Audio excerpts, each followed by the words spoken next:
Hello everyone, नमस्कार। Online विद्याधन classes में सभी का स्वागत है। जैसा कि आप सभी को पता है कि रेलवे शिक्षक भर्ती के लिए टीजीटी, पीजीटी और पीआरटी के लिए प्रोफेशनल एबिलिटी बहुत ही इंपॉर्टेंट टॉपिक है।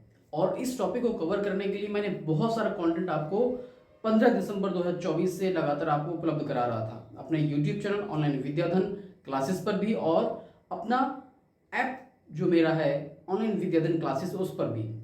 तो मैं आपको बता दूं, अगर आपको सफलता पानी तो उसके लिए प्रैक्टिस सेट बहुत इंपॉर्टेंट है, और साथ ही साथ सही सिलेबस के अकॉर्डिंग कंटेंट भी। तो दोनों ही चीज़ें हमारे एप्लीकेशन पे अवेलेबल हैं, यूट्यूब पर अवेलेबल हैं। ध्यान रखिएगा कि प्रैक्टिस सेट बहुत ही ज़रूरी है, एमसीक्यूज बहुत ज़रूरी है। तो मैं वो प्रैक्टिस सेट आपके लिए लेकर आया हूँ। पिछले 20 प्रैक्टिस सेट में आपको लगवा चुका हूँ। आगे एग्जाम तक, जब तक आपका एग्जाम नहीं हो जाता, प्रतिदिन आपको शाम को 4 बजे प्रैक्टिस सेट मिल जाया करेगा। तो चलिए स्क्रीन पर चलते हैं और प्रैक्टिस सेट को लगाते हैं। हेलो एवरीवन, नमस्कार। ऑनलाइन विद्याधन क्लासेस में आप सभी का स्वागत है। आज हम बात करने जा रहे हैं professional ability practice set number 22 की। जैसा कि मैंने आपको पहले ही बता दिया है कि ये सीरीज़ जब तक चलती रहेगी जब तक कि आपका एग्ज़ाम नहीं हो जाता। और मैं आपको बता दूं कि आप अपने एग्ज़ाम को देने से पहले प्रैक्टिस सेट अवश्य लगाइए, जो कि मैंने पहले ही वीडियो में बता दिया है। क्योंकि प्रैक्टिस सेट ही आपको आपकी तरक्की में एक सोर्स जनरेट करती है। तो चलिए, पहला क्वेश्चन है आज का। मूल्यांकन का मुख्य उद्देश्य क्या है? मूल्यांकन का मुख्य उद्देश्य क्या है? 4 ऑप्शन आपके सामने दिए गए हैं। छात्रों को रैंक करना, छात्रों को वर्गीकृत करना, सीखने की प्रगति का आंकलन करना और सुधार करना, या छात्रों को पुरस्कृत करना। ये 4 ऑप्शन आपके सामने हैं। आपको बताना है कि मूल्यांकन का उद्देश्य क्या होगा। मूल्यांकन के उद्देश्य को समझने से पहले समझना आवश्यक है कि मूल्यांकन है क्या। मूल्यांकन का मतलब होता है मूल्य का अंकन करना। तो इस आधार पे आप निश्चित तौर पे अपने आंसर तक पहुंच जाएंगे। तो इसका जो राइट आंसर होगा वो होगा आपका सीखने की प्रगति का आंकलन करना और उसका सुधार करना। बच्चे ने किसी एग्ज़ाम में 50 में से 25 अंक प्राप्त किए। अब वो 25 किस स्थिति में हैं उसको समझना आपका मूल्यांकन कहलाएगा। ठीक है ना। तो इसका राइट आंसर हो जाएगा सीखने की प्रगति का आंकलन करना और सुधार करना, to access and improve learning progress. Next question आपके सामने है।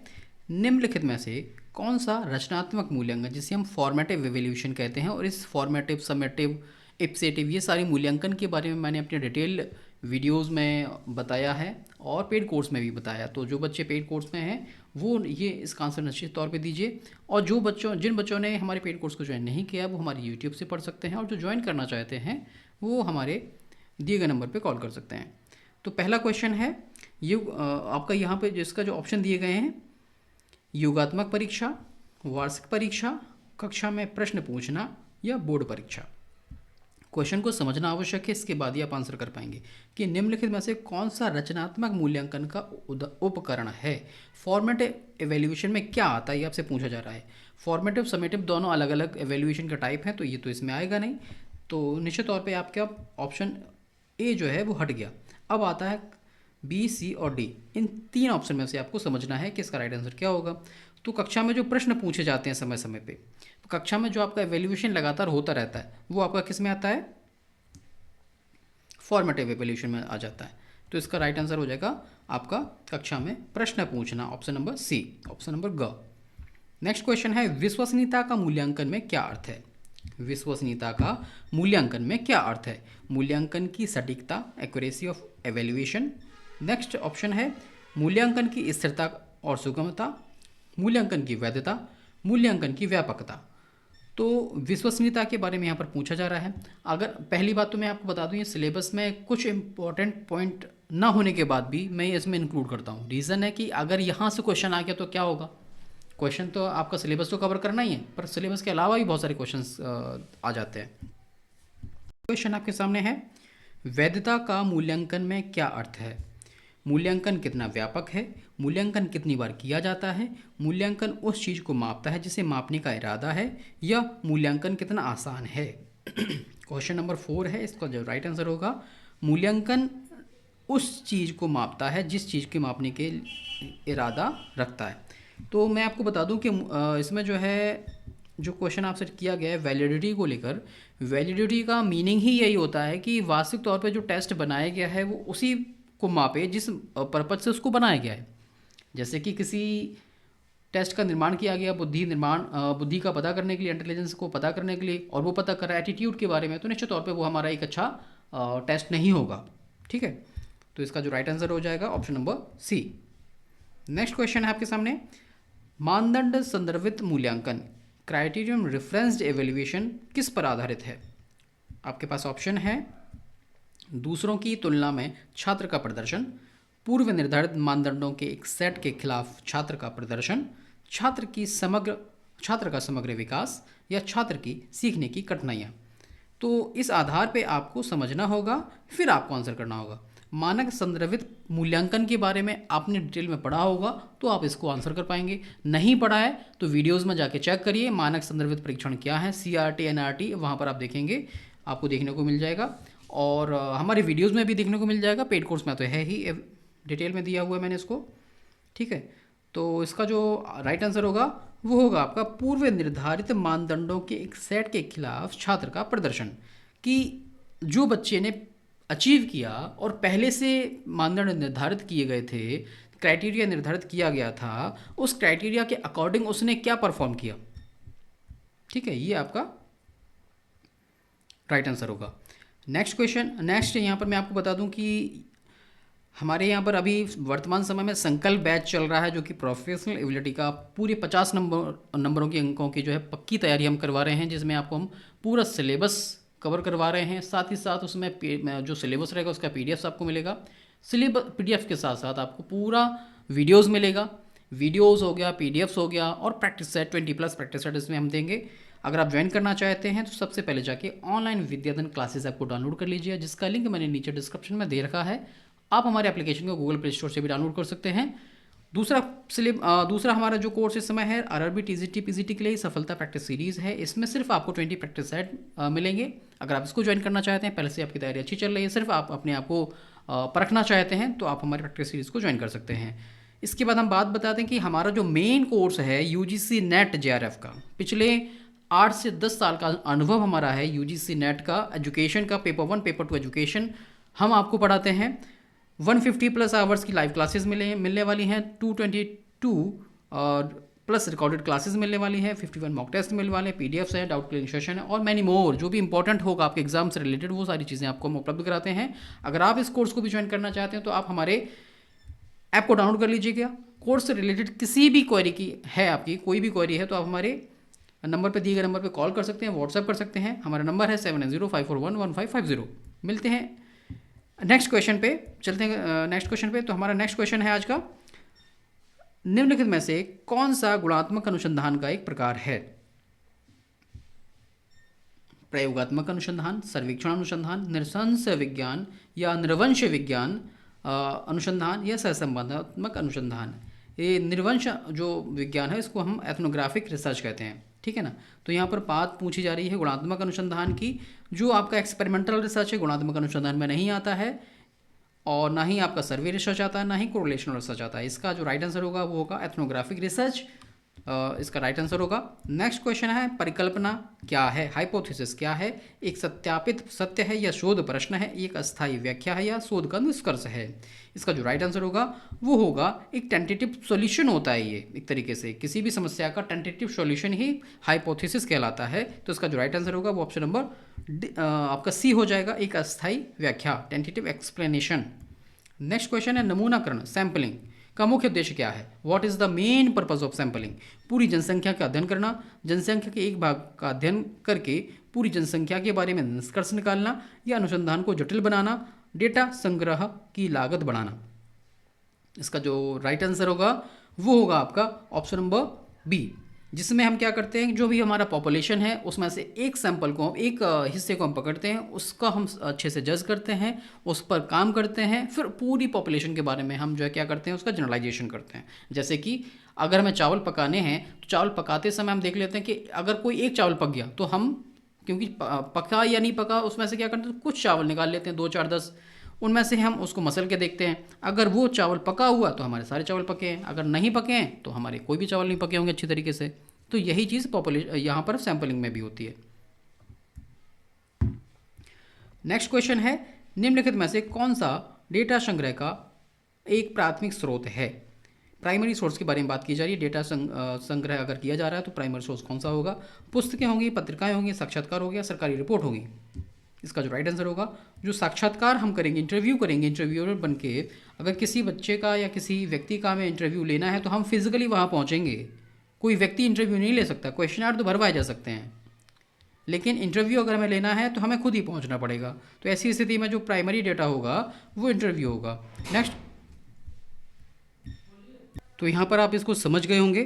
तो नेक्स्ट क्वेश्चन की तरफ हम आगे बढ़ते हैं कि चर क्या है, वेरिएबल क्या है।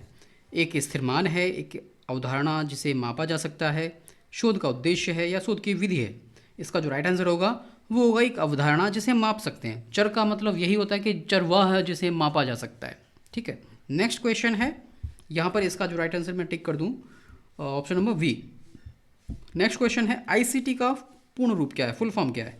आईसीटी का फुल फॉर्म होता है, ये सबको पता होगा, information communication and technology. Information communication and technology, option number ए हो जाएगा इसका राइट आंसर। बगैर ऑप्शन पढ़े कुछ क्वेश्चन को हमें लगा देना चाहिए, क्योंकि ऐसे क्वेश्चन तो याद होना ही चाहिए।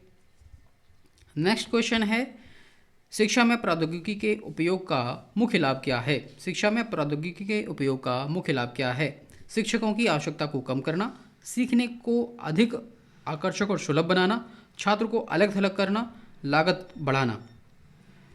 नेक्स्ट, इसका जो राइट आंसर होगा वो होगा सीखने को अधिक आकर्षक और सुलभ बनाना। जैसे कि मैं आपको यहाँ पर जो है वीडियोज़ उपलब्ध करा रहा हूँ, तो यहाँ पे हमने तकनीक का यूज़ किया तभी मैं आपको उपलब्ध करा पा रहा हूँ। अगर मैं बगैर तकनीक के यूज़ करे हुए आप तक वीडियो पहुँचाने की कोशिश करूँगा तो नहीं पहुँच पाएगा, आपको फिज़िकल ही आना पड़ेगा फिर आपको।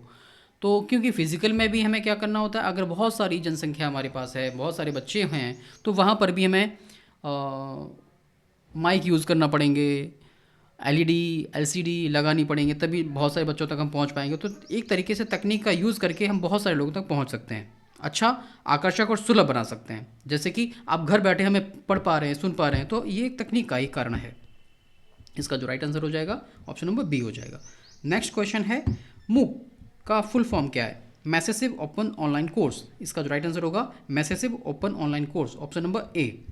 ठीक है, बगैर ऑप्शन पढ़े इनका आंसर देना होगा, रटना होगा इन चीज़ों को। नेक्स्ट क्वेश्चन है, ब्लेंडेड लर्निंग क्या है?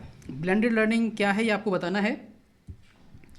केवल ऑनलाइन सीखना, केवल पारंपरिक कक्षा सीखना, या ऑनलाइन और पारंपरिक सीखने का संयोजन और दूरस्थ शिक्षा का उन्नयन। इसका जो राइट आंसर होगा वो होगा option number C. Online form में भी हमें सीखना होगा, ट्रेडिशनल लर्निंग भी हमें करनी होगी, उसका कॉम्बिनेशन ही हमारा जो है क्या कहलाएगा, ब्लेंडेड लर्निंग कहलाएगा।